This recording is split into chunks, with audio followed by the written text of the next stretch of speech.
আরে মিয়া, আমার কি ছোট লোক মনে হয়? আপনি বাড়ি ঘরের গরম ধাইতেছেন। আরে এরকম তো রান্নাঘর আছে আমার ঢাকা শহরে আর 10টো। দাঁড়ান, ফোন আসছে, কথা বলে নেই। হ্যাঁ হ্যাঁ, হ্যালো বাজান। হ্যাঁ আব্বু কও। ও তুমি হেলিকপ্টার কিনবা?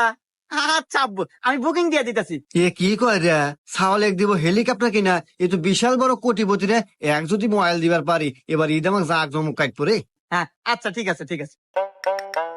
আরে ভাই, আপনি দালাল করে ডাক দিছেন, আমি তেমন মাইন্ড করি নাই। আমাদের এটা তো ব্যবসা, আমার দাদা করছে, তার দাদা করছে, আমার বাপ করছে, আমিও করি। আসলে এটা আমাদের বংশের ঐতিহ্যবাহী ব্যবসা। আপনি কি জন্য আছেন তাই কহেন।